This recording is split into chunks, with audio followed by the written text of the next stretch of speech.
आपका क्या नाम है? शेखा विश्वकर्मा। कहाँ रहते हैं? पेट्रोल पंप के पहाड़ के ऊपर। अच्छा, आप मेरे यहाँ क्यों आए हैं, क्या काम है? सर मैं भोला जायसवाल से ज़मीन ली थी, तो उसके बाद में मैं उस पत्रा मार के रहने लगी। 1,10,000 रुपया की मैं ज़मीन ली थी उससे। पत्रा मार के रहने लगी तो फिर मेरा बम्बू जो था वो सड़ गया। 2-3 साल रही, 4-5 साल तक ले तो सड़ गया। तो मैं बोली भैया मैं बनवाऊंगी, तो बोला कि तुम बनवाएगी, तुम्हारे चक्कर में मेरा 4 रूम टूटेगा। अगर मेरे को दे दोगे तुम्हारा भी बात बना रहेगा, मेरा भी बात बना रहेगा, मेरे को ठेकेदारी दे दो।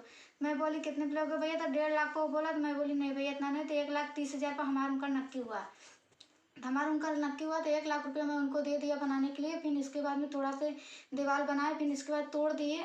तोड़ने के बाद में बोले फॉरेस्ट वाले आए अभी नहीं बनेगा। मैं दूसरे रूम में 1 महीना थी 1 महीना थी। तो इसके बाद में नहीं दिए तो मैं बोली भैया एक रूम मेरे को भी दो रहने के लिए, मैं कहाँ जाऊँगी किसके रूम में?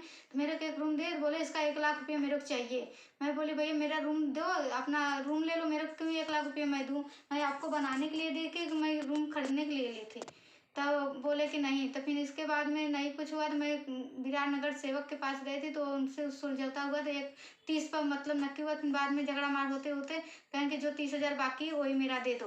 तो मैं बोली कि तो 30,000 तुम्हारा जो बाकी है भैया, तो मेरा कलर पुट्टी जो ओटला उटली बनाने का है सब पत्रा चेंज करना है, 2 ठे चेंज कर दो, मैं तुम्हारा 30,000 रुपये तुरंत दे दूंगी। तो बोला कि नहीं पहले मेरे को पैसा दो तभी मैं काम करूंगा, नहीं तो नहीं करूंगा। मैं बोली कि नहीं जब से मेरा काम नहीं करोगे तब से मैं पैसा नहीं दूंगी। तो हम लोग के ऑफिस में बुला के तो हम लोग नहीं गए। तो फिर मेरे घर में दारू पी के घुस के हमारे संगे छेड़खानी किया। तो फिर मेरा आदमी बयान में सुबह काम पर जाने लगा तो उसको गिरा के मारा। हम छुड़ाने गए तो मेरे को भी 2 हाथ मारा। तो मैं ये साहब के पास आई तो वो उधर पुलिस चौकी गए तो मैं कंप्लेन करने के लिए, तो पुलिस वाले से बात कर लिया, हम लोग से पहले पहुंच गया। हम लोग पैदल जा रहे थे, वो गाड़ी से गया, उससे पुलिस वाले से बात कर लिया। पुलिस वाला उसका सुना, बोला कि क्यों उसका 1 लाख रुपये नहीं दे रही है? हम कहे सर मैं मेरा 1 लाख नहीं बाकी, मेरा 30,000 बाकी। मैं सब यही सब बात बताई तो नहीं माना पुलिस वाला। बोला इसका 1 लाख रुपया बाकी, जो कह रहा है तो वो दो, नहीं तो फिर तुम्हारे खिलाफ केस बनेगा। मैं उधर से चली आई। तो ये नहीं बोली कोई छेड़खानी करता, उसका बात कैसे सुने? तब नहीं सुने। नहीं तो पुलिस वाला क्या बोला कि उसकी बात सुनो? हाँ उसकी बात सुनो। तो आपको बोलना चाहिए ना कि वो घर में घुस के छेड़खानी करता, मैं उसके साथ क्या करूं? तो बोले कि नहीं जानता हूँ, उसका पैसा दे दो, जो 1 लाख रुपया बाकी है उसका दे दो।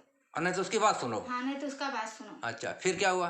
तब वही हम लोग वो एक पेपर लिया था तो वो बोला कि इस पे साइन करो। मैं बोला इस पे हम लोग साइन। कौन बोला साइन करेगा? पुलिस वाला? पुलिस वाला वो उसको बोला कि जाओ इसका जेरोक्स करा के लेके आओ, इसको साइन करवा लो। तो हम लोग साइन का नाम लिए सुना तो मैं हम लोग उधर पुलिस चौकी से हट गए। हम लोग उनसे पास से चले आए तो ये साहब के पास आए तो हम लोग ऐसे ऐसे बताए तो फिर ये साहब हम लोग का आगे बनाए कार्यक्रम। अच्छा, था अभी पुलिस चौकी में गई थी तो क्या हुआ? अभी पुलिस चौकी में गए तो पुलिस बोला कि कल गई थी तो एलसी लिया। तो फिर इसके बाद में कल रात को आया तो पुलिस वाला तो क्या कर रहा कि कह रहे तो उसके खिलाफ क्या क्यों गई अब केस लिखाने? तो मैं बोली कि सर वही जो परसों बात हुआ था तो इसीलिए गए थे। कहे परसों मैं ही था, मैं ही तुम लोग के एलसी नहीं लिया कि वो उसका मैं नहीं जानता हूँ क्या कितना साल से है, उसका पैसा बाकी 1 लाख रुपये क्यों नहीं दे रही है? हम कहे साहब उसका 1 लाख रुपये नहीं बाकी है, मेरा 30,000 उसका बाकी है। मैं बोली कि सर कहे कि क्यों झगड़ा करते हैं? हम कहे सर वो मारने को उठा, उसका बेटा चक्कू लेके निकला। कहे चक्कू किसके पास नहीं रहता, चक्कू सबके पास रहता है। मैं बोली नहीं सर वो चक्कू नहीं है, उसके पास तलवार। कहे ऐसा खाने भैया लोग जो होते हैं तो ऐसे रहते हैं झूठ साठ बोलने के लिए। उसी वैसे बोल के हम लोग के डांट के चले गए। उसको एक आखिर भी नहीं, उसको लड़का को बोला कि हाँ तू किधर है किधर नहीं। वो बोला जैसा गांव भाग गया। और वो तो उसका लड़का जो जो 2-3 जन मिल के मारे थे सब लोग घर में थे, बाकी उसको एक आखिर नहीं बोला, उल्टा हम ही लोग के डांट के चला गया पुलिस। बोला कल 11 बजे सुबह आ जाना। तो हम लोग 11 बजे सुबह गए तो अभी बात करें मोबाइल नहीं था वहाँ ऑफिस पर। तो हम लोग मोबाइल से बात बोले तो कह रहा कि मैं कोर्ट जा रहा हूँ, मेरे को टाइम मिलेगा तो मैं शाम को तुम लोग को बुलाता हूँ। अच्छा ठीक है, बैठ जाओ। ये है तुलेंज पुलिस स्टेशन का काला चेहरा। आपके साथ क्या हुआ? मेरे घर पे जाके और छेड़खानी कर रहा था। उसके कौन कर रहा था? भोला जायसवाल। और कोई था साथ में? उसके साथ में खाली वही गया था घर पे दारू पी के। हाँ। और उसके बाद सुबह मैं पूछने गया मेरे बीवी के साथ ऐसा क्यों किया, बोलता है कि जो है मेरे चाल में रहना है तो मैं जब चाहूँगा वही होगा। उसके बाद उन्होंने गिरा के हमको मारने लगा। वो था उसका लड़का था, 2 गुंडे और थे उसके। फिर क्या हुआ? उसके बाद चौकी पे गया मैं। हाँ। चौकी पे गया तो पुलिस वाले ने जो है कि मिल करके दोनों बात कर रहे, बोले कि इसका एनसी मत लो।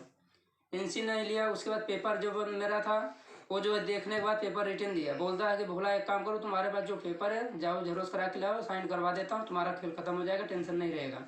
तो साइन न करने की वजह से हम लोग भाग गया उधर से। अब देखिए, ये है तुलिंज पुलिस स्टेशन का काला करतूत। गुंडों को मिला करके ये हरामखोर पुलिस पैसा खाने चक्कर में गरीबों को परेशान कर रही है। एक तो फॉरेस्ट बेच रहा है, इसके ऊपर गुनाह दाखिल होना चाहिए। दूसरी बात, घर में घुस के छेड़छाड़ कर रहा है, ये लुक्खा है। मैं भी इसको जानता हूँ, लुक्खा है। ये पुलिस वालों को मिल करके गरीबों को सताता है, किसी घर में घुस के छेड़खानी भी करता है, जिसका मदद तुलिंज पुलिस कर रही है। और छेड़खानी का 354 दाखिल होना चाहिए। फॉरेस्ट बेच रहा है, उसका गुनाह एक्स्ट्रा दाखिल होना चाहिए। 420 दाखिल होना चाहिए। ये नहीं करके ये पुलिस वाले 323, 504, 506 का देखिए गुनाह दाखिल किए हैं। इनको थोड़ा भी शर्म नहीं है पुलिस वाले को। और इनका देख रेख कर रहे हैं फड़के साहब बोल रहे हैं ऐसी गंदी बात कि तुम लोग उसको पैसा क्यों नहीं देते हो। जो बोलता सुनो, ये पुलिस वाले को क्या बोले, क्या इनसे कोई गरीब उम्मीद कर सकता है। जितना चोरी हो रहा है, जितना डकैती हो रहा है, ये सब पुलिस करा रही है, ऐसा ही करा रही है। एक क्राइम यही पुलिस बढ़ा रही है। जो मैं बोलता हूँ कि यहाँ पे पुलिस ही क्राइम करवा रही है, ये यही सत्य हो रहा है। हर जगह पुलिस कुछ ना कुछ करती है। ये इनका लुक्खों का एक गैंग बन गया है, जिस पर कोई कार्रवाई ढंग से हो नहीं पाता। हमें तो शक है, ऐसा डाउट हो रहा है कि बड़े अधिकारियों के सह पर ये हो रहा है। नहीं, इनकी क्या औकात है कर लें। मैं डीसीपी साहब, एसीपी साहब और कमिश्नर साहब से रिक्वेस्ट करूंगा, इस पर तत्काल गुनाह दाखिल हो, कार्रवाई हो, अन्यथा हम लोग धरना प्रदर्शन पुलिस खिलाफ करेंगे। धन्यवाद।